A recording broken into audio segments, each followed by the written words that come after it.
Hello all, എന്തൊക്കെയുണ്ട് വിശേഷം? എല്ലാവർക്കും സുഖമല്ലേ?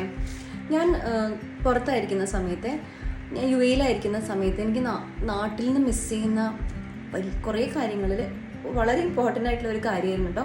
നമ്മുടെ തന്നെ വീട്ടിലുണ്ടാവുന്ന നല്ല ഫ്രഷ് ആയിട്ടുള്ള വെജിറ്റബിൾസും ഫ്രൂട്ട്സും ഒക്കെ. ചക്കയാകുമ്പോൾ ചക്കപ്പഴം കഴിക്കാൻ പറ്റാണ്ടിരിക്കുക, റംബൂട്ടാൻ കഴിക്കാൻ പറ്റാണ്ടിരിക്കുക, മാങ്ങ കഴിക്കാൻ പറ്റാണ്ടിരിക്കുക, അങ്ങനത്തെ സീസണൽ ഫ്രൂട്ട്സ് ഒക്കെ. കാര്യം അവിടെയൊക്കെ കടകളിലൊക്കെ മേടിക്കാൻ കിട്ടുമെങ്കിലും നമ്മുടെ വീട്ടിൽ നിന്ന്, നമ്മുടെ പറമ്പിലുള്ള മരത്തിൽ നിന്ന് പൊട്ടിച്ച് കഴിക്കുന്നതിൻ്റെ സന്തോഷം വേറെയാണല്ലോ.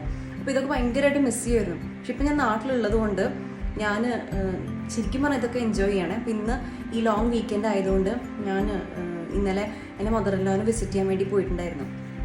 അപ്പോൾ അമ്മച്ചിയുടെ അടുക്കള തോട്ടത്തിൽ നിന്നുള്ള കുറേ സാധനങ്ങൾ എനിക്ക് തന്നുവിട്ടിട്ടുണ്ട്. അപ്പം ഞാൻ ഓർത്തതൊക്കെ നിങ്ങളൊന്ന് കാണിച്ചു തരാം. എല്ലാവരെയും വീട്ടിലൊക്കെ ഉള്ളതായിരിക്കും, പക്ഷേ എനിക്കിതൊക്കെ ഭയങ്കര സന്തോഷമാണ്. സോ തോട്ടെ നിങ്ങളായിട്ടൊന്ന് ഷെയർ ചെയ്തേക്കാണ്. So welcome back to my channel life beyond numbers. ഇതെന്ത് സാധനം മനസ്സിലായോ? നമ്മൾ ചേമ്പ് കേട്ടോ.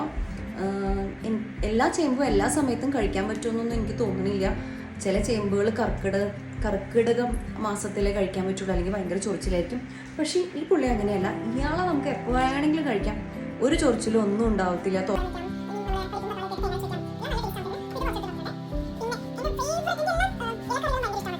ഫേവററ്റ് ഇലക്കറി ഏതാണെന്ന് ചോദിച്ചിട്ടുണ്ടെങ്കിൽ ഈ സംഭവമാണ്. ഇതുണ്ടോ, നമ്മുടെ മത്തങ്ങയില്ലേ, മത്തങ്ങയുടെ തളിരിലകളാണ്. ഇതിങ്ങനെ മുട്ടയിട്ട് തോരൻ വയ്ക്കാനോ പീര ഒതുക്കാനോ ഒക്കെ ഭയങ്കര രുചിയാണ്. അല്ലെങ്കിൽ സാലഡിലിടും, നല്ല ഫ്രഷ്. ഇതിന് ഏറ്റവും ടെൻഡർ ലീവ്സ് എടുത്തിട്ട് നമ്മൾ സാലഡിലിട്ട ഒരു വേപ്പില എല്ലാവരുടെയൊക്കെ വീട്ടിലുണ്ടാവുന്നതാണ്. പക്ഷേ ഫ്ലാറ്റിൽ താമസിക്കുന്നവർക്കൊക്കെ എവിടെ നിന്ന് കിട്ടാനാ? അപ്പോൾ ഞാൻ വീട്ടിൽ പോകുമ്പോൾ ഒരു 1-2 ആഴ്ചത്തേക്കുള്ളതൊക്കെ സ്റ്റോക്ക് ചെയ്യാൻ വേണ്ടി എടുത്തിട്ട് വരും.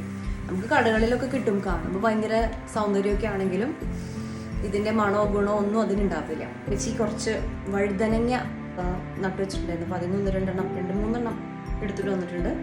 പിന്നെ ഉള്ളത് എന്താണെന്ന് അറിയാം, വയ്ക്കകളുണ്ട്. 1-2 തവണ മെഴുക്കുരട്ടി വയ്ക്കാനോ തോരൻ വയ്ക്കാനോ ഒക്കെ ഇത് കൊള്ളാം. നല്ല ഫ്രഷ് വീട്ടിലേക്ക് ഉണ്ടായ പഴമുണ്ട്. എല്ലാവരുടെ വീട്ടിലുണ്ടാവും എനിക്കറിയാം. പക്ഷെ എന്നൊക്കെ എന്നാലും നമ്മളിങ്ങനെ താമസിക്കുമ്പോൾ നമുക്കിതൊക്കെ കാണുന്നതും കിട്ടുന്നതും ആസ്വദിച്ച് കഴിക്കുന്നതൊക്കെ ഭയങ്കര സന്തോഷമാണ്. സോ ഇതൊക്കെയാണ്. പിന്നെ ഒരു സാധനം കൂടി ഉണ്ട്. നമ്മുടെ ചക്കയുടെ സീസൺ കഴിഞ്ഞല്ലോ. അമ്മച്ചി ഇതുപോലെ ചക്കയൊന്നും നഷ്ടപ്പെടുത്തി കളയാതെ ഞങ്ങൾക്ക് വേണ്ടിയിട്ട് ഇതുപോലെ ഇങ്ങനെ വരട്ടി വയ്ക്കും. അപ്പോൾ നമ്മൾ വെച്ചിട്ട് വന്നിട്ട് ഇടയ്ക്ക് ചക്കടയോ ചക്ക വെച്ചിട്ടുള്ള മറ്റെന്തെങ്കിലും വിഭവങ്ങളോ ഒക്കെ നമുക്ക് ഇത് വെച്ച് ഉണ്ടാക്കാം. അപ്പോൾ ഇതൊക്കെയാണ് ഇത്തവണ വീട്ടിൽ പോയിട്ട് വന്നപ്പോൾ ഞാൻ അടിച്ചു മാറ്റിക്കൊണ്ടെന്ന് പറയാൻ പറ്റില്ല, അമ്മച്ചി സ്നേഹത്തോടെ തന്നു വിട്ടത്. അതൊക്കെ നിങ്ങളൊന്ന് കാണിച്ചു തരാമെന്ന് വിചാരിച്ചു. ഓക്കെ, സോ അടുത്തൊരു വീഡിയോ ആയിട്ട് കാണുന്നത് വരെ ബൈ.